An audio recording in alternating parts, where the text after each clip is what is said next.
Asian store kami ngayon. Ito kami ngayon sa Lucky.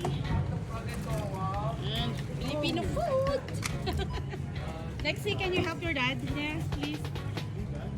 Yeah, please. Yeah. This. Yeah, I bet you some that one Lexa. Do you like that?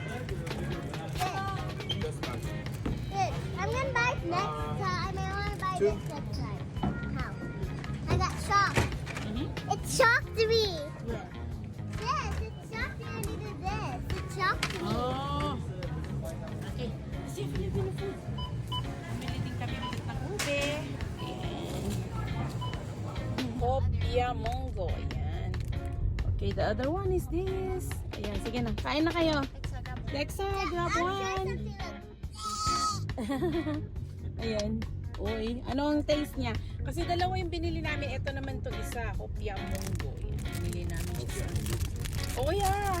May isa baboy. We try that one. Anong review mo, husband? Parang hopya din. Hopya naman talaga Parang siya. hopya to ah. Parang hopya talaga. Ha? Hopya. Eh, Dexa, what about you, Dexa? Eh, oh, she don't like the hopya. Guys, Si ate na lang din. Ate, ano naman ang hopya mo? Guys. Hopya. Hopya talaga. Look at me. Oh, ingay naman nitong isang to. Ayan, hopya tayo.